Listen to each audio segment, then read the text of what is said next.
प्रणम्ये परमात्मानं सिद्धं त्रैलोक्यवन्दितम्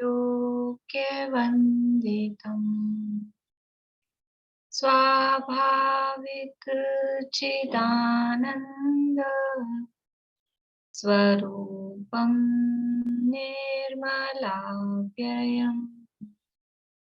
शुद्ध जीवादि द्रव्याणां देशकं च जिनेश्वरम् द्रव्य संग्रह सूत्राणां वृत्तिं वक्षे समासतम् जीवमजीवमदव्यम् जिणवरवसहेण जेण निर्दिष्टम् देविन्दुविन्दुवन्दम् वन्दे तं सर्वदा शिरसा कहे जीव अजीव जिनवर वृषभ ने लोक में वे वंद्य सुरपति वृंद से वंदन करूं कर जोड़।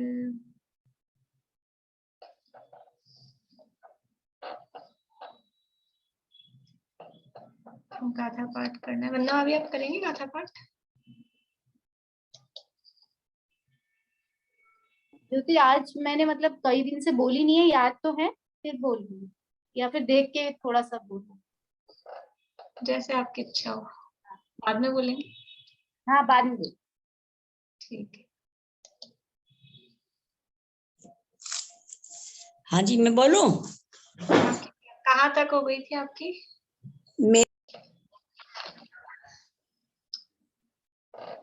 बृहद द्रव्य संग्रह के अंतर्गत अंतिम गाथा मतलब अंतिम तो बिल्कुल उपसंहार की है ही, ग्रंथ के हिसाब से तो ये अंतिम गाथा है।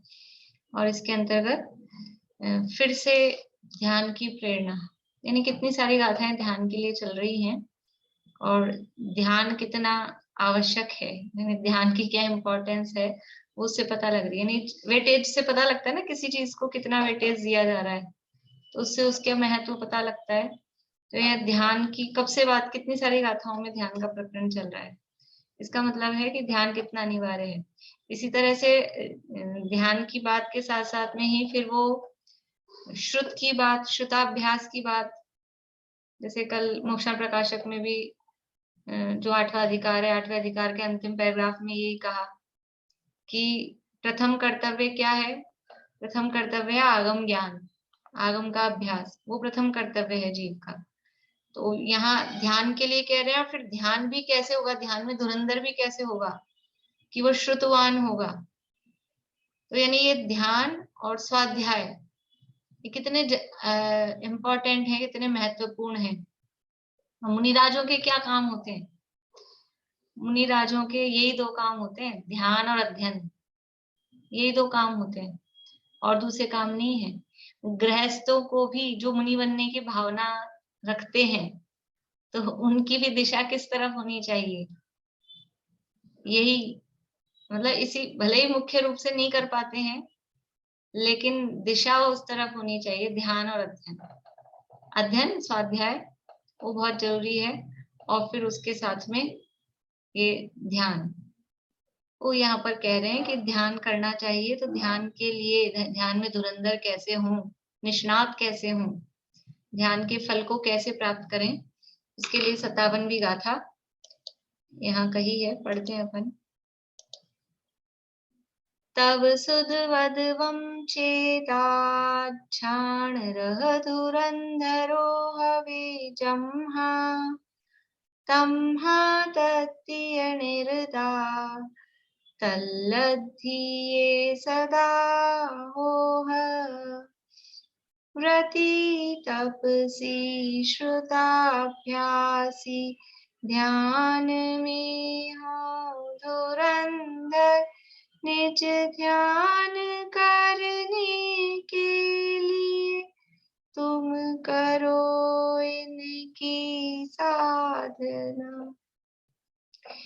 क्योंकि तप, श्रुत और व्रत का धारक आत्मा ध्यान रूपी रथ की धुरा धारण करने वाला होता है, इसलिए हे भव्य पुरुषों, तुम उस ध्यान की प्राप्ति के लिए निरंतर तप, श्रुत और व्रत में तत्पर हो। प्रेरणा ध्यान की दे रहे हैं और उस ध्यान के लिए जो साधक हैं, ऐसे तप, श्रुत और व्रत, उसमें भी तत्पर होने की साथ में प्रेरणा यहाँ पर दी गई है।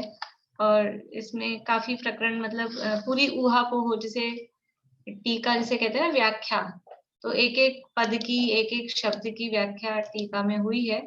और उसके बाद में अभी यहाँ पर ये प्रकरण उठाया है कि जो मोक्ष है वो मोक्ष किस नय से होता है। उसके लिए यहाँ पर कौन सा पेज नंबर 266 अपन पढ़ रहे हैं, मोक्ष के विषय में नए विचार। और यहाँ बताया कि मोक्ष किस नय से है, तो निश्चय नय से मोक्ष है, लेकिन कौन से निश्चय नय से? तो एक तो है अशुद्ध निश्चय नय, एक है एक देश शुद्ध निश्चय नय, और एक है परम शुद्ध निश्चय नय। ऐसे तीन ही भेद समझ लीजिए यहाँ पर किए जा रहे हैं निश्चय नय के। तो कौन से नय से मोक्ष होता है? तो परम शुद्ध निश्चय नय से मोक्ष नहीं है। परम शुद्ध निश्चय नय से जो मोक्ष है वो कैसा है? वो तो परम मोक्ष, त्रिकाल मुक्त है, वो त्रैकालिक मुक्त है। और यहाँ जो मोक्ष होने वाली बात है, जो मोक्ष होता है, वो होने वाला मोक्ष किस नय से है? वो है एक देश शुद्ध निश्चय नय से। और जो त्रैकालिक मोक्ष है, जो मुक्त स्वरूप ही है, जिससे कभी जीव बंधा ही नहीं, यानी जिस नय से कभी बंधा ही नहीं, उस नय से सदा मुक्त ही है। और जिस नय से बंधा है, उस नय से ही मोक्ष होना है या होता है। तो यहाँ पर कहा था कि पहले ये जो लाइन आई है 266 नंबर पेज पे, बीच में से पढ़ते हैं। यहाँ तात्पर्य यह है कि जिस प्रकार विवक्षित एक देश, 266 नंबर पेज पे बीच में से,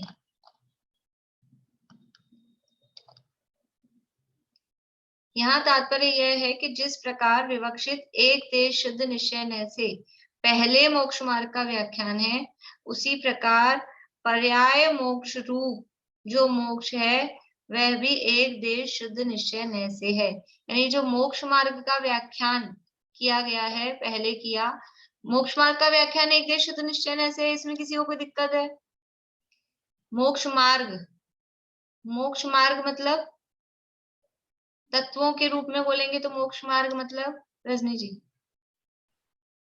सम्यक दर्शन ज्ञान चारित्राणी मोक्ष मार्ग है। तत्वों के रूप में बोलेंगे तो मोक्ष मार्ग मतलब संवर निर्जरा, संवर और निर्जरा, निर्जरा है ना। और वैसे हम बोलेंगे तो सम्यक दर्शन ज्ञान चारित्र, वो मोक्ष मार्ग है। तो मोक्ष मार्ग किस नय का विषय होता है? मोक्ष मार्ग है वो एक देश शुद्ध निश्चय नय का विषय है। अल्प विकसित पर्याय है ना, अल्प विकसित पर्याय है, जीव के साथ अभेद करके देख रहे हैं। चौथे गुण स्थान की अवस्था हो, पांचवें गुण स्थान की अवस्था हो, छठे सातवें आठवें नवे 10वें गुण स्थान की अवस्था हो, 12वें गुण स्थान की अवस्था हो, वो सब क्या है? वो मोक्ष मार्ग है। और मोक्ष मार्ग है वो एक देश शुद्धता सहित है, पूर्ण शुद्धता भी वहां पर नहीं है, तो वो एक देश शुद्ध निश्चय नय का विषय है। तो एक देश शुद्ध निश्चय नय से पहले मोक्ष मार्ग का व्याख्यान है, मोक्ष मार्ग का वर्णन किया। उसी प्रकार पर्याय मोक्ष रूप जो मोक्ष है वह भी एक देश शुद्ध निश्चय नय से है। जैसे मोक्ष मार्ग एक देश शुद्ध निश्चय नय से है, संवर्ण निर्जरा एक देश शुद्ध निश्चय नय से कहे जा रहे हैं, वैसे ही मोक्ष भी एक देश शुद्ध निश्चय नय से कहा गया है। तो वो आप लोगों को देख के आने को कहा था कि कहाँ ये एक देश शुद्ध निश्चय नय से मोक्ष मार्ग और मोक्ष को कहा है, या और कोई नए मोक्ष के संबंध में पीछे कहीं चर्चा आई है। तो एक तो प्रीति ने बताया था। 96 नंबर पेज निकालिए आप लोग, 96 नंबर पेज। ये है दूसरा अधिकार जो शुरू हो रहा है। तो शुरू में ही जो भूमिका के प्रकरण दिए हैं। अब कर्तृत्व के विषय में नए विभाग का कथन करते हैं। मिथ्यादृष्टि जीव को पुद्गल द्रव्य के पर्याय रूप आश्रव बंध पुण्य पाप पदार्थों का कर्तृत्व अनुपचरित असद्भुत व्यवहार से है, और जीव भाव पर्याय रूप आश्रव बंध पुण्य पाप पदार्थों का कर्तृत्व अशुद्ध निश्चय से है। सम्यक दृष्टि जीव को जो द्रव्य रूप संवर निर्जरा और मोक्ष पदार्थ का कर्तृत्व है, वह भी अनुपचरित असद्भुत व्यवहार से है, और जीव भाव पर्याय रूप संवर निर्जरा मोक्ष पदार्थों का कर्तृत्व विवक्षित एक देश शुद्ध निश्चय से है। मैं ऊपर का पूरा नहीं समझाऊंगी, ऊपर वाले ने मिला नहीं आप लोगों को? मिल गया ना 96 पेज? अपने को खाली क्या देखना है यहाँ पर कि जो वर्णन क्या कर रहे हैं इस पैराग्राफ में, द्रव्य आश्रव बंध संवर निर्जरा मोक्ष और भाव आश्रव बंध संवर निर्जरा मोक्ष, उसका कर्तृत्व किस नय से जीव उनका करता है। तो द्रव्य रूप जो आश्रव बंध संवर निर्जरा मोक्ष है, उनका कर्ता किस नय से है? तो वो है अनुपचरित असद्भुत व्यवहार नय से। अब नहीं होगा अभ्यास हो, जब तो मैं पूछूं क्यों है, नहीं तो मैं तो आगे बढ़ने में हूँ इंटरेस्टेड। अनुपचरित असद्भुत व्यवहार ने से क्यों कहा? बोलो प्रीति। क्योंकि कर्मों की अपेक्षा है, कर्म जो है वो उसी में आते हैं, अनुपचरित हाँ। असद्भुत। जीव के साथ कर्मों के साथ जो जीव का संबंध कहा जाता है वो अनुपचरित असद्भुत व्यवहार ने से। एक क्षेत्र अवगाह रूप है शरीर और द्रव्य कर्म जो है, इसलिए अनुपचरित तो उसका जो बंध हो रहा है वो भी उसी नय से है, और वो छूट रहे हैं, आना रुक रहा है, वो भी उसी नय से होगा, वो अनुपचरित असद्भुत व्यवहार नय से है। और जीव भाव पर्याय रूप जो आश्रव बंध है पुण्य पाप है, वो जीव की पर्याय रूप है, यानी भाव आश्रव भाव बंध भाव पुण्य भाव पाप, ये किस नय से जीव के हैं? जीव किस नय से भाव आश्रव का यानी मोहराग द्वेष का, पुण्य भाव का, पाप भाव का किस नय से करता है? तो अशुद्ध निश्चय नय से। ठीक है, वो जीव की पर्याय रूप है, तो अशुद्ध निश्चय नय से कहा। और जो भाव संवर निर्जरा मोक्ष पद है, जीव के भाव रूप शुद्ध भाव, वो संवर, शुद्धि की उत्पत्ति संवर, शुद्धि की वृद्धि निर्जरा और शुद्धि की पूर्णता वो मोक्ष। तो ये जो भाव संवर निर्जरा मोक्ष है, उसका कर्ता एक देश शुद्ध निश्चय नय से है। यहाँ पर भी वही बात कही है, परम शुद्ध निश्चय नय से तो हे योगी परमार्थ से ये जीव उत्पन्न ही नहीं होता, मरता ही नहीं, बंध और मोक्ष करता ही नहीं। परम शुद्ध निश्चय नय से तो कुछ होता ही नहीं, बस जो है जैसा है वैसा है, इसलिए परम शुद्ध निश्चय नय से मोक्ष नहीं है।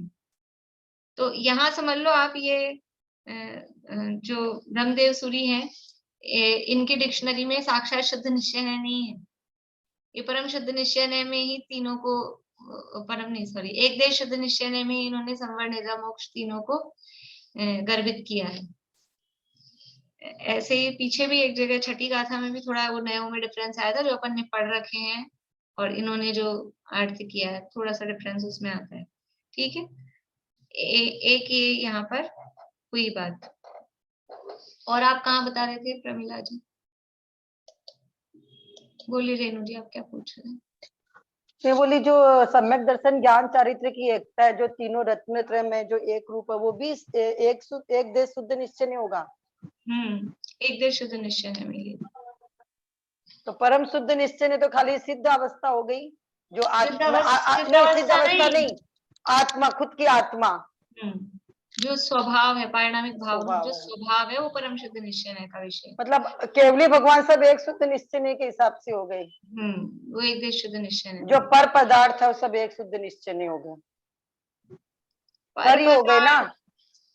पर पदार्थ की अपेक्षा नहीं ले रहे, नहीं ऐसा नहीं है, पर पदार्थ की अपेक्षा नहीं ले रहे, तो उसी जीव की अवस्था, लेकिन वो अवस्था है ना नई प्रकट हुई है, तो जो नई प्रकट हुई है वो एक देश शुद्ध निश्चय का विषय ले रहे, और जो त्रैकालिक है वो परम शुद्ध निश्चय का विषय। तो जो अरहंत दशा है वो भी नई प्रकट हुई है, सिद्ध अपनी ही, दूसरे की नहीं।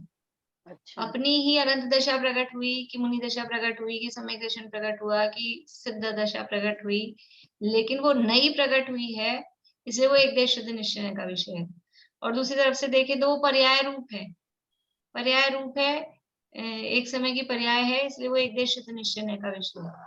और जो त्रैकालिक है, अनादिकाल से था, अनंत काल तक रहेगा, नया नहीं प्रकट हुआ है, जो द्रव्य स्वभाव रूप है, पर्याय रूप नहीं है, वो परम शुद्ध निश्चय है का विषय। ऐसे तो सिद्ध भगवान को साक्षात सिद्ध मतलब निश्चय ने बोलते हैं ना, साक्षात साक्षात शुद्ध निश्चय ने, हाँ वो केवली वैसे भगवान उसमें, को। हाँ बट ये सब सबको एक ही खाते में डाल रहे हैं, इनके पास वो वाला अकाउंट ही नहीं है, साक्षात शुद्ध निश्चय ने वाला। ऐसे। बोलिए Pramila ji. Page number 233 footnote. 233।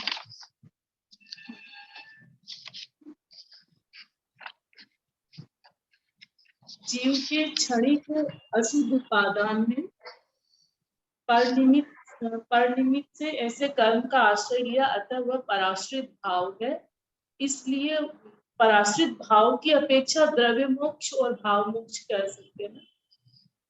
Page कौन सा बोला आपने? 233 फुटनोट। 233। 33 कहाँ पढ़ रहे हैं आप?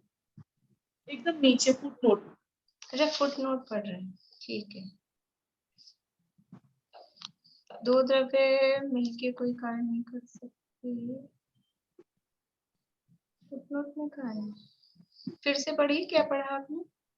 मैं बोल रही थी, जीव के क्षणिक अशुद्ध उपादान ने परिनिमित ऐसे कर्म का आश्रय लिया, अतः वह पराश्रित भाव है, इसलिए वहां पराश्रित भाव की अपेक्षा एक देश शुद्ध निश्चय से द्रव्य मोक्ष और अशुद्ध निश्चय से विकारी भावों की अपेक्षा भाव मोक्ष अपन कह सकते हैं ऐसा वहां पर। और परम पारणामिक भाव से तो न शुद्ध निश्चय से न द्रव्य मोक्ष है न भाव मोक्ष।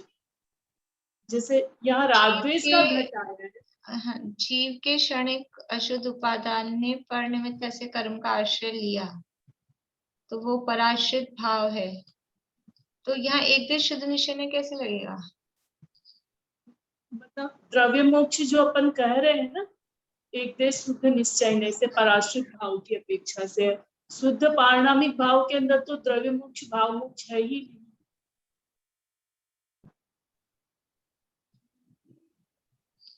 नहीं, मतलब मैं समझ नहीं पा रही आप क्या कहना चाह रहे हैं। जीव का अशुद्ध उपादान कारण बन रहा है ना एक समय की पर्याय के अंदर, तो शुद्ध उपादान में तो कुछ है ही नहीं, ये बोलो। अशुद्ध उपादान कौन सी पर्याय में कारण बन रहा है? अशुद्ध उपादान तो अशुद्ध पर्याय में कारण बन रहा है ना, उसी में द्रव्य मोक्ष और भाव मोक्ष हो रहा है ना। अशुद्ध पर्याय में द्रव्य मोक्ष भाव मोक्ष कहाँ हो रहा है? मतलब ये अशुद्ध उपादान तो बंध के लिए कारण, ये तो आश्रव बंध के लिए है। ये जो अशुद्ध उपादान ने परिनिमित ऐसे कर्म का आश्रय लिया, अतः वह पराश्रित भाव है, यानी जो ये अशुद्ध निश्चय वाली बात चल रही है। मतलब मैंने ऐसा लगाया कि जैसे मैं आपसे पूछना ही चाह रही हूँ ये चीज, कि मैंने ऐसे लगाया कि जैसे अशुद्ध उपादान की वजह से हम लोग द्रव्य मोक्ष और भाव मोक्ष बोल रहे हैं। वास्तव में तो जीव के अंदर में तो कोई पारणामिक भाव में द्रव्य मोक्ष भाव मोक्ष है ही नहीं। मतलब उसको ऐसा कि अशुद्ध उपादान से पहले वो बंध, यानी जो अपन उसमें कह रहे हैं ना कि जिस नय से बंधता है उसी नय से मुक्त है, तो अशुद्ध उपादान से आश्रव बंध है, लेकिन अशुद्ध उपादान से द्रव्य मोक्ष भाव मोक्ष कहना वो उचित नहीं है। अशुद्ध उपादान के कारण बंधन है, और वो बंधन हुआ, उपादान अशुद्ध हुआ था, इसलिए फिर वो मोक्ष की जो कहना है निर्जरा होना है वो होगा। लेकिन यहाँ नय लगाना है अपने को, तो फिर अशुद्ध उपादान में तो जो आश्रव बंध हो रहा है वो तो अशुद्ध निश्चय ऐसे कहा जाएगा। अभी अपने को नय लगाना है, एक देश शुद्ध निश्चय से मोक्ष कहा हो वो देखना है, या एक देश शुद्ध निश्चय से मोक्ष मार्ग कहा है वो देखना है। ये बड़ा मतलब घुमा घुमू के इसको स्थान के लेना पड़ेगा, यहाँ अलग हो जाती है, ऐसा नहीं है। मैंने कोशिश की उसको। हाँ, अलग हो जाती। और किसी ने ढूंढा? निशांती नहीं, बोलिए सुनीतांटी। 8वीं गाथा में भी है ना, शुद्ध अशुद्ध भावा नाम में जब जीव के शुभ और अशुभ रूप 3 योग के व्यापार। पेज नंबर बोलिए क्या? 26। 26 नंबर है पेज नंबर। ये 26 नंबर पेज पे भी है। नीचे आठवीं है। गाथा में जो है कि ये जीव इन कर्मों का कर्ता होता है। तो देखिए नीचे नीचे है 26 नंबर पेज पे। एक मिनट। जब जीव शुभ अशुभ रूप 3 योग के व्यापार से रहित शुद्ध बुद्ध ऐसे एक स्वभाव रूप से परिणमन करता है, तब अनंत ज्ञान सुखादि शुद्ध भावों का छद्मस अवस्था में भावना रूप से विवक्षित एक देश शुद्ध निश्चय नय से करता है, और मुक्त अवस्था में शुद्ध नय से अनंत ज्ञान सुखादि शुद्ध भावों का करता है। तो यहाँ मोक्ष मार्ग और मोक्ष दोनों को अलग किया है। एक देश शुद्ध निश्चय नय से छद्मस अवस्था मोक्ष मार्ग लिया है, और मुक्त अवस्था में शुद्ध नय। तो यहाँ पे वो एक देश शुद्ध निश्चय नय अलग किया और शुद्ध नय में साक्षात शुद्ध को लेना वो अलग किया है यहाँ पर। ठीक है ना। तो ये अपने को दोनों तरह से ढूंढना था, क्योंकि यहाँ कहा है पहले मोक्ष मार्ग, ये जो अपनी लाइन थी ना 266 नंबर पेज पे। बाकी लोगों को समझ में आ रहा है चल क्या रहा है? समझ में आ रहा है ना सबको? 266 नंबर पेज पे जो लाइन थी, यहाँ तात्पर्य यह है कि जिस प्रकार विवक्षित एक देश शुद्ध निश्चय नय से पहले मोक्ष मार्ग का व्याख्यान है। तो जो मोक्ष मार्ग का व्याख्यान यहाँ 26 नंबर पेज पे एक देश शुद्ध निश्चय नय से किया। ठीक है, कि एक देश शुद्ध निश्चय नय से ये शुद्ध बुद्ध ऐसे एक स्वभाव रूप से परिणमन करता है, तब अनंत ज्ञान सुखादि शुद्ध भावों का छद्मस अवस्था में भावना रूप से विवक्षित एक देश शुद्ध निश्चय नय से करता है। ये 26 नंबर पेज की जो लास्ट लाइन अपन ने पढ़ी, ये हो गया मोक्ष मार्ग का एक देश शुद्ध निश्चय नय से। और अब वापस 266 पेज पे देखिए, उसी प्रकार पर्याय मोक्ष रूप जो मोक्ष है वह भी एक देश शुद्ध निश्चय नय से है। तो पर्याय रूप जो मोक्ष है वह भी एक देश शुद्ध निश्चय नय से है। तो ये जो अपन ने 96 नंबर पेज पे पढ़ा, वो पर्याय रूप मोक्ष वाली बात हो गई। ठीक है, 26 पेज पे वो मोक्ष मार्ग एक देश शुद्ध निश्चय नय से है ये कहा, और 96 नंबर पेज पे वो मोक्ष एक देश शुद्ध निश्चय नय से है वो कहा। ये पहले कह के आए। बोलिए विनीता आंटी। दीदी अभी पूरा क्लियर नहीं हो रहा। जैसे अभी आप देखो 233 पृष्ठ पर भी लिखा है, 233 पर यहाँ पर जैसे हमारी टीका खत्म होती है एकदम हिंदी शुरू होती है, वहीं पर लिखा जीव और कर्म इन दोनों के संयोग जनित है। न्याय की विवक्षा के अनुसार विवक्षित एक देश शुद्ध निश्चय नय से राग द्वेष कर्म जनित कहलाते हैं, तो और अशुद्ध निश्चय नय से जीव जनित कहलाते हैं। तो क्या संवर निजरा मोक्ष को ही एक देश शुद्ध निश्चय नय के रूप में लेना है सारा सब जगह ही? सब जगह की बात नहीं है। जहाँ साक्षात शुद्ध में लिया है मोक्ष को, वहां साक्षात शुद्ध में भी लेना है। यहाँ पर अभी देखो जो एक देश शुद्ध निश्चय नय है ना, हाँ जी, उसका मतलब ही क्या है? एक देश शुद्ध। हाँ जी, उससे बात क्या निकल रहा है कि एक देश अशुद्धता भी है। हाँ हाँ, है ना। एक देश शुद्ध कहा है तो एक देश अशुद्धता भी उसमें गर्भित है ना। बिल्कुल ठीक लेकिन है। हम अभी मुख्य किसको कर रहे हैं? अभी हम उस शुद्धता को मुख्य कर रहे हैं, उसमें अशुद्धता भी साथ में है। मतलब ऐसा कहना चाहिए संवर निजरा तो गले उतरता है, मोक्ष नहीं उतरता एक देश कहने से। हाँ, तो वो मोक्ष अपने को गले, क्योंकि अपनी आदत साक्षात शुद्ध वाली हो गई है ना, आदत हो गई है। यहाँ केवल दो भेद कर रहे हैं, एक पूर्ण शुद्ध परम शुद्ध जिसे कह रहे हैं, और उसके अलावा जो है वो एक देश शुद्ध है। वो एक देश शुद्ध का अर्थ वहां पर जहाँ मोक्ष के संबंध में एक देश शुद्ध कहा जा रहा है, वहां एक समय की पर्याय की अपेक्षा शुद्ध, इसलिए उसको एक देश शुद्ध कहा। ऐसा समझना कि वो एक समय की पर्याय की बात चल रही है, इस अपेक्षा से उसको कह रहे हैं, इसलिए वो एक देश शुद्ध है। ठीक है, अब और क्लियर हो गया ना। द्रव्य गुण पर्यायात्मक जो वस्तु है, उस द्रव्य गुण पर्यायात्मक वस्तु में से केवल पर्याय की शुद्धता को देखा जा रहा है, तो एक चीज को पकड़ा, इसलिए वो एक देश हुआ। और जो परम शुद्ध है वो तो द्रव्य गुण सबकी त्रैकालिक शुद्धता को देख रहा है, इसलिए वो परम शुद्ध है। वो तो बंद मोक्ष से रहित ही देख रहा है। हाँ, बोलिए वर्षा भाभी। बस ये तो समझ आ गया कि परम शुद्धनेस, परम शुद्ध जो है मोक्ष वो है, और दूसरा अपन उससे ले रहे हैं कि मतलब पर्याय के रूप में एक समय की पर्याय ले रहे हैं। तो इसका कंपेयर जो अपन ने करा 96 पेज पर, तो मतलब वो थोड़ा सा कंफ्यूजन है, मतलब नहीं समझ आ रहा कॉन्सेप्ट। मतलब आप मोक्ष का कर रहे हैं या मोक्ष मार्ग का कर रहे हैं अपन? दोनों को देख रहे हैं अपन दोनों को देख रहे हैं। मोक्ष मार्ग को कहाँ अपन तो पीछे देख रहे थे, इन्होंने कहा है कि पहले मोक्ष मार्ग का व्याख्यान हमने किया है, तो हम देख रहे थे कि कहाँ किया है। तो 96 पेज पे मोक्ष मार्ग को एक देश शुद्ध निश्चय से नहीं, 26 पेज पे तो मोक्ष मार्ग को एक देश शुद्ध निश्चय से कहा है, और यहाँ 96 पेज पे उस मोक्ष को भी एक देश शुद्ध निश्चय से कहा है। ठीक है ना? तो वो अपन पीछे का देख रहे थे कि अपन कहाँ पढ़ के आए उस आधार। बाकी ये यहाँ का प्रकरण तो समझ में आ गया ना। यहाँ जो बात कहना चाह रहे हैं ये बात है कि मोक्ष को एक देश शुद्ध निश्चय से कैसे कहा है, तो उसकी अपेक्षा यही समझना, क्योंकि वो आंशिक बंधन, क्योंकि पूरे द्रव्य में नहीं है, पूरी वस्तु में बंधन नहीं है।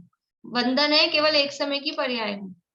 जो उदाहरण दिया था कि वो जो पुरुष है, वो पुरुष, ये जो हाथ में हथकड़ी बंधी है कि पैर में बेड़ी पड़ी है, और वो उस पुरुष का स्वरूप नहीं कि वो उससे छूटने का प्रयत्न कर रहा है, तो वो जो उसके भाव हो रहे हैं या वो छूट चुका है, इतना सा वो पुरुष नहीं है। वो भाव जितना या वो खुलने की क्रिया रूप वो व्यक्ति पुरुष मनुष्य नहीं है। वो मनुष्य तो अलग ही है, हाथ पांव आंख नाक कान वाला, वो पूरा शरीर उसका वो अलग है। वैसे ही जीव इतना सा नहीं है एक समय की पर्याय जितना ये जो भाव हो रहे हैं कर्मों से छूटने रूप शुद्ध भाव, या ये कर्मों से छूटने रूप जो अवस्था हो गई, कर्मों से मुक्त हो गया, इतना जीव नहीं है। जीव तो अनंत गुणों का अखंड पिंड, वो अलग वस्तु है। तो मोक्ष को एक देश शुद्ध निश्चय से क्यों कहा कि जो वस्तु पूरी थी द्रव्य गुण पर्यायात्मक, उसमें से केवल एक पर्याय को देखा जा रहा है। मुक्त हुई जो पर्याय, बंधन भी पर्याय में था, मोक्ष भी पर्याय में है, तो वो एक अंश में है। उस पर्याय को अंश कहा जा सकता है ना, वस्तु का एक अंश है ना पर्याय। पूरी वस्तु किससे मिलके बनी हुई है? वस्तु में वो तीन पक्ष हैं, द्रव्य गुण पर्याय। ये तीनों से मिलके वो, उसको द्रव्य भी कहो, वस्तु कहो, पदार्थ कहो, जो भी नाम कहना हो, लेकिन उसमें तीन चीजें हैं। वो द्रव्य है, गुण है और पर्याय है। तो केवल एक पर्याय की मुक्ति अवस्था को देखा जा रहा है, इसलिए वो आंशिक है, इसलिए वो एक देश शुद्ध निश्चय का विषय। बस ऐसा समझना कि उसके एक अंश को, पर्याय अंश को देखा जा रहा है। पूरी त्रैकालिक वस्तु है, उसमें कुछ है ही नहीं, वो बंध मोक्ष से रहित है। वो जो त्रैकालिक वस्तु को देख रहा है वो परम शुद्ध निश्चय है। यहाँ उसको निश्चय ने कहा, शुद्ध निश्चय ने कहा। तो और जो उसकी एक अवस्था को देख रहा है वो एक देश शुद्ध निश्चय। तो जो अवस्था होगी उसमें पूरे गुण पर्याय तो सारे साथ ही होंगे ना, जो पर्याय में होंगे। देख किसको रहे हैं अपन, हम किसको देख रहे हैं तो सब साथ में। ये नए है, ये देखने का नजरिया है। हम उसमें से, जैसे कल अपन ने उदाहरण लिया था ना कि चूड़ी है, अब आप उसमें सोना देख रहे हो कि चूड़ी देख रहे हो, सोने की चूड़ी कि अकेला सोना की चूड़ी, तो चूड़ी देखी जा रही है तो पर्याय पक्ष मुख्य है। सोना देखा जा रहा है तो उसका द्रव्य पक्ष मुख्य है। तो देखने की वस्तु उससे अलग नहीं हो सकती। वस्तु तो पूरी द्रव्य गुण पर्यायात्मक ही होती है, लेकिन उस द्रव्य गुण पर्यायात्मक वस्तु में से हम किस पक्ष को मुख्य कर रहे हैं, किस अंश को मुख्य कर रहे हैं, उसके आधार पे वो नए कहा जाता है। नए मुख्य कौन करता है? ठीक है, बोलो प्रीति। भाभी ये मोक्ष मार्ग तो एक देश शुद्ध निश्चय में ही आएगा ना, मतलब जो अपन पढ़ते हैं उसमें भी यही आएगा। हाँ। उसमें तो कोई अलग चीज नहीं है, मोक्ष की केवल थोड़ी कंट्रोवर्सी है। मोक्ष में ही थोड़ा वो लगता है, क्योंकि वो अपने को पूर्ण शुद्धता और एक देश शुद्धता की अपेक्षा से अपन ने उसके अलग अलग भेद कर रखा। साक्षात मतलब वो तो शुद्ध हर देख जगह एक देश में ही आया है ना मोक्ष मार्ग, तो जैसे अपन मोक्ष ने मार्ग अभी को एक देश। 26 पे पढ़ा, तो वो तो हर जगह वही होगा उसमें तो। हाँ, अब मोक्ष मार्ग में अशुद्ध निश्चय न्याय हो सकता है कि नहीं हो सकता है? मोक्ष मार्ग में अशुद्ध निश्चय न्याय लागू पड़ेगा कि नहीं पड़ेगा? पड़ेगा, क्योंकि एक देश शुद्ध कह रहे हैं ना, तो एक देश अशुद्धता भी है ही, तो अशुद्ध निश्चय ने भी उसमें लेकिन जब भी मोक्ष मार्ग की बात आती है तो हमारे दिमाग में वो शुद्धता हाईलाइट होती है, इसलिए वो एक देश शुद्ध निश्चय का विषय करती है, जबकि वहां पे अशुद्धता है साथ में। लेकिन मोक्ष के साथ में ऐसा नहीं है, जब मोक्ष हो गया पूर्ण शुद्धता है तो वहां अशुद्धता नहीं है, लेकिन फिर भी उसको यहाँ एक देश शुद्ध निश्चय का विषय कहा जा रहा है। तो उसके पीछे ये समझना कि वस्तु के एक अंश को देखा जा रहा है, केवल पर्याय अंश को देखा जा रहा है, इसलिए उसको एक देश शुद्ध निश्चय का विषय कहा जा रहा है। ये भी एक अपेक्षा है, ये भी देखने का नजरिया है, नयों को भी देखने का, लगाने का, उसमें भी नए हैं, अनेकांतोपि अनेकांत, इसका नाम है जयंत दर्शन। नए में भी नए लग रहे हैं, अनेकांत में भी अनेकांत, किस नए को किस नजरिए से हम देख रहे हैं। देखो अब इसको फिर से पढ़ते हैं, मेरे हिसाब से हो चुकी है इसमें लगभग चर्चा पूरी। यहाँ से पढ़ती हूँ फिर से थोड़ा आगे तक। यहाँ तात्पर्य यह है कि जिस प्रकार विवक्षित एक देश शुद्ध निश्चय न्याय से पहले मोक्ष मार्ग का व्याख्यान है, उसी प्रकार पर्याय मोक्ष रूप जो मोक्ष है वह भी एक देश शुद्ध निश्चय न्याय से है, परंतु शुद्ध निश्चय न्याय से नहीं। यहाँ तो इनको ये बताना है कि परम शुद्ध निश्चय न्याय से ये पर्याय मोक्ष वाला मोक्ष नहीं है। अब आप साक्षात नाम देना चाहो तो साक्षात दे दो, लेकिन हम इनको तो उससे भिन्न बताना है, परम शुद्ध से वो अलग है, वो परम शुद्ध निश्चय न्याय का विषय नहीं है जो अभी नया मोक्ष हो रहा है, पर्याय में जो मोक्ष हो रहा है। जो शुद्ध द्रव्य शक्ति रूप शुद्ध पारिणामिक परम भाव लक्षण युक्त परम निश्चय मोक्ष है, वह तो जीव में पहले से ही विद्यमान है। वह परम निश्चय मोक्ष जीव में अब होगा ऐसा नहीं है। वही परम निश्चय मोक्ष रागादि विकल्प रहित मोक्ष की कारणभूत ध्यान भावना पर्याय में ध्येय होता है। यानी ध्यान का ध्येय, मोक्ष का जो पर्याय रूप मोक्ष होना है, पर्याय में जो मोक्ष हो रहा है, उस पर्याय में जो मोक्ष हो रहा है उसका जो कारण है, उसकी कारण है वो ध्यान भावना पर्याय।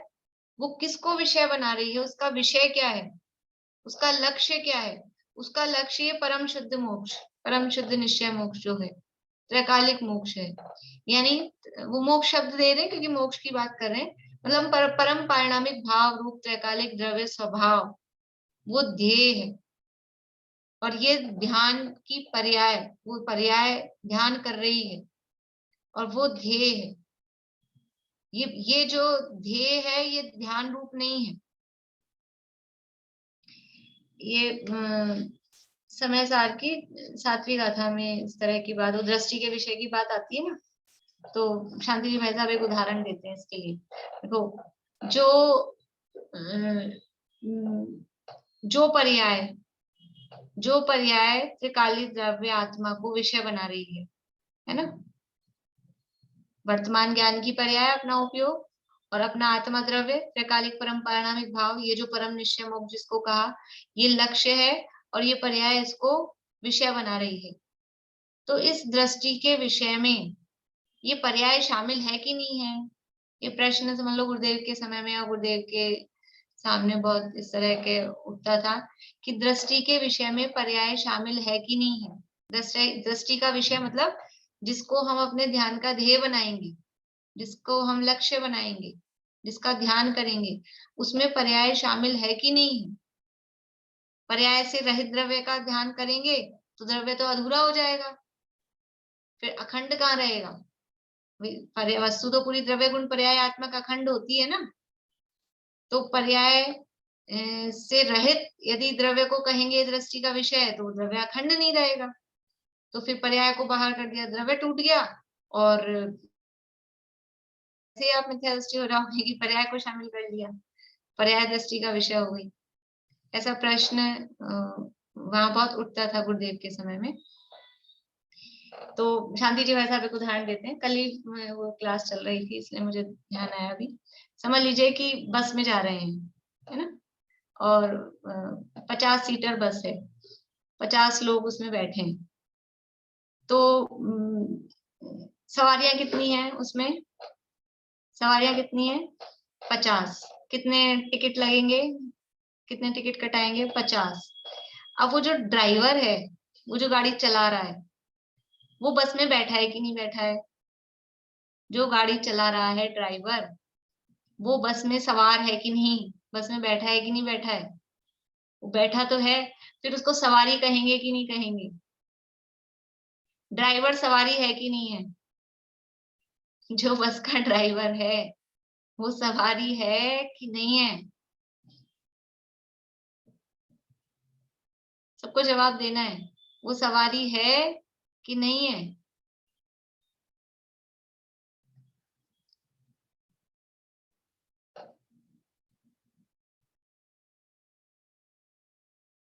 वो सवारी नहीं है। तो वो सवारी होंगी तो सवारियां तो मस्ती करती हैं, आराम से बैठी हैं, वो मस्ती करने लग जाएगा जब क्या होगा? पर वो बस में है, बस में शामिल तो है, लेकिन वो सवारी के रूप में शामिल नहीं, वो ड्राइवर के रूप में शामिल है। समझ में आ रही बात? यानी बस को जो चलाने वाला है वो बस में है, चढ़ा हुआ भी है, सवार भी है, लेकिन वो सवारी नहीं है। वो सवारी, आप उससे भी टिकट के पैसे लोगे, ड्राइवर से भी कि लाओ तुम भी लाओ, वो कंडक्टर बोलेगा लाओ टिकट कटाओ? नहीं, वो बस में है लेकिन वो सवारी नहीं है। ऐसे ही ये जो पर्याय है, वो पर्याय इस दृष्टि, ये जो ध्यान की पर्याय है ना, और ये त्रिकाली मोक्ष है, ये ध्यान की पर्याय, ये तो इसको लक्ष्य बना रही है, तो चला रही है, ये तो बस को चला रही है, तो ये चलाने के रूप में तो शामिल है, विषय बनाने वाले के रूप में तो शामिल है, लेकिन वो विषय के रूप में शामिल नहीं है। यानी जो द्रव्य दृष्टि का विषय है, वो दृष्टि के विषय में वो दृष्टि क्या है? वो पर्याय। दृष्टि मतलब हमारा उपयोग, ज्ञान दर्शन की जो पर्याय, उसको दृष्टि कह रहे हैं। वो दृष्टि तो वो लक्ष्य कर रही है ना, वो लक्ष्य करने वाले के रूप में शामिल है, लेकिन वो स्वयं लक्ष्य नहीं है।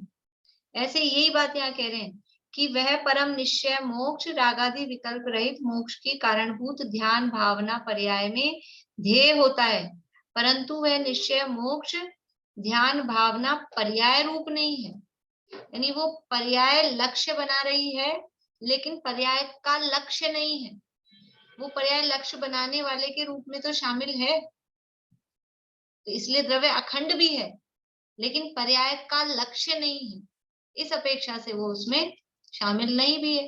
कंडक्टर बस में शामिल भी है और नहीं भी है, सवारियों में नहीं है लेकिन बस में तो है। तो बस में है चलाने वाले के रूप में, बस में शामिल है, लेकिन सवारी के रूप में वो बस में नहीं है। जब भी अपन समझ लो कुछ ऐसी गाड़ी करके जाते हैं ना, छोटी गाड़ी करके कहीं यात्रा पे जा रहे हैं, तो अपन कितने लोगों को गिनते हैं कि मान लीजिए इनोवा करी तो कितने लोग बैठ पाएंगे, तो अपन वो ड्राइवर तो उसी का लेंगे ना, अपन तो खुद तो चलाएंगे नहीं, किराए की गाड़ी कर रहे हैं। तो फिर अपन अपनी सवारियां कितनी बैठ सकेंगी उन्हीं को गिनेंगे ना अपन। तो वो चलाने वाले के रूप में शामिल होगा, लेकिन हम अपनी काउंटिंग में कि हम कितने लोग जा सकते हैं, हम 7 लोग जा सकते हैं कि 6 लोग जा सकते हैं कि 8 लोग जा सकते हैं, हम अपनी ही सवारियों को सवारी गिनेंगे, ड्राइवर को नहीं गिनेंगे। तो मैम इसमें ध्येय तो हो गया त्रिकाली ध्रुव शुद्ध आत्मा, और ध्याता हो गया जो पर्याय रूप जो हमारा सब्जेक्ट है वो। हाँ, वो पर्याय, वो ध्यान पर्याय। ध्यान ध्याता तो समझ लो व्यक्ति के लिए कहा जा रहा है, वो ध्यान पर्याय, उसको तो भी ध्याता कह कौन हुआ? सकते हैं। ध्याता कौन हुआ? उस पर्याय को भी ध्याता कह सकते हैं। वो पर्याय ध्यान करने वाली है, वो पर्याय ध्याता। वो ध्यान की पर्याय, ध्यान की पर्याय अलग है और ये ध्येय अलग है। यहाँ अलग अलग बता रहे हैं। देखो देखने का नजरिया है इसमें। कल भी अपन ने बात की थी, अभेद करके जब कहेंगे तो ध्यान धाता ध्येय वास्तव में तो एक ही है, भेद नहीं है।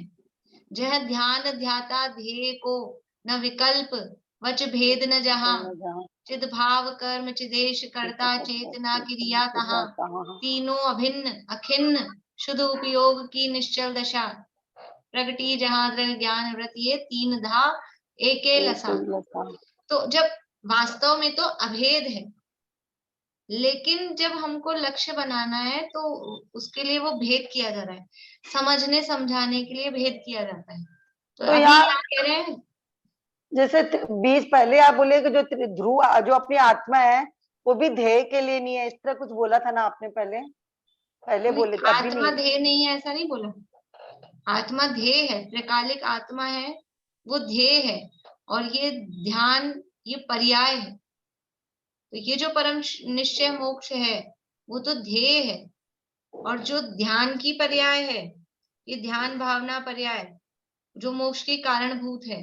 तो मोक्ष की कारणभूत ध्यान भावना पर्याय वो समझ लीजिए कल भी जो अपन ने बात की थी कि उससे जस्ट पहले वाली, तो अपन विपरीत क्रिया निवृत्ति शुक्ल ध्यान को कहो, अथवा सामान्य रूप से स्थूल रूप से कहे तो संवर निर्जरा रूप पर्याय को कहो।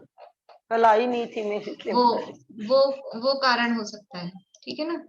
तो ये देखिए वही परम निश्चय मोक्ष रागादि विकल्प रहित मोक्ष की कारणभूत ध्यान भावना पर्याय में ध्येय होता है, परंतु वह निश्चय मोक्ष ध्यान भावना पर्याय रूप नहीं है। ये जो निश्चय परम निश्चय मोक्ष है वो ध्यान भावना रूप नहीं है, वो ध्यान नहीं है, वो ध्येय है।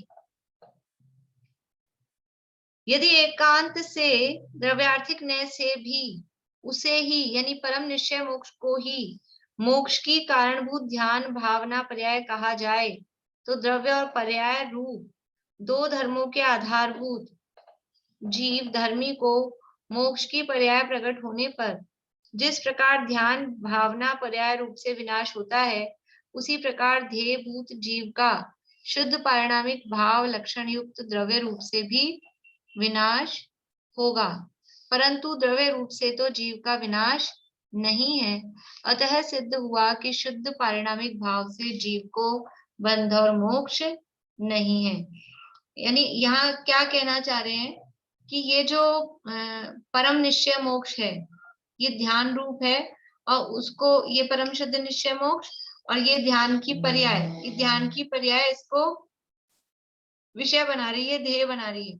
यदि ये भी ध्यान पर्याय रूप हो जाए है, वो भी ध्यान पर्याय रूप हो जाए तो ये पर्याय तो नष्ट होगी, ध्यान की पर्याय तो नष्ट होगी, तो फिर पर्याय के नष्ट होने पर इसका भी नाश हो जाएगा। लेकिन ऐसा नहीं होता है। देखो वो ड्राइवर है वो तो गाड़ी में है, गाड़ी चला रहा है, लेकिन वो सवारी नहीं है। सवारियां तो उतरेंगी, सवारियां तो बदलेंगी, लेकिन ड्राइवर, अब ये उदाहरण को एक देश लेना कि फिर साफ लॉन्ग रूट पे ड्राइवर भी बदल जाता है, ये वो नहीं, अभी तो वो समझना वो उसी की गाड़ी है तो उसी को लेकर आनी है वापस, उसी को चलानी है, तो ड्राइवर वही रहेगा, ड्राइवर नहीं बदलेगा। सवारियां तो उतरती चढ़ती रहती हैं, बदलती रहती। तो ये ध्येय है, वो द्रव्य रूप है। यदि एकांत से उस परम निश्चय मोक्ष को ही ध्यान भावना पर्याय कहा जाए तो फिर ये जो मोक्ष की पर्याय प्रकट हुई, तो जिस प्रकार से ये ध्यान भावना पर्याय का विनाश होगा, तो फिर उस जो परम निश्चय मोक्ष रूप जो ध्येय है उस ध्येय का भी विनाश मानना पड़ेगा कि सर्वथा ही एक हो। देखो द्रव्य और पर्याय एक हैं कि अलग अलग हैं? द्रव्य और पर्याय में अभेद है कि भेद है? क्या जवाब है? अभेद है कि भेद है?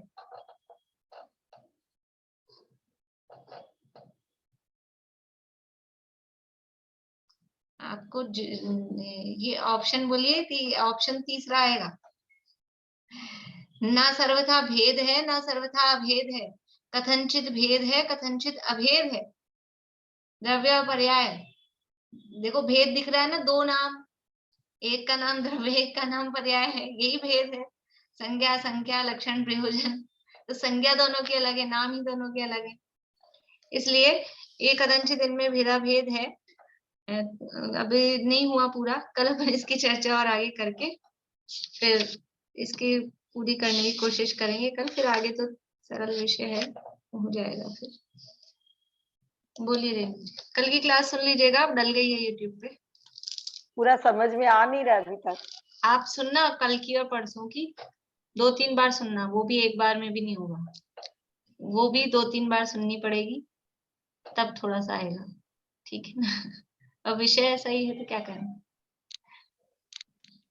फिर भी कोई गारंटी नहीं है पूरा आ जाए, फिर कभी दोबारा कभी जब पढ़ेंगे सुनेंगे तो आ जाएगा। चलिए जी, बोलिए आंटी।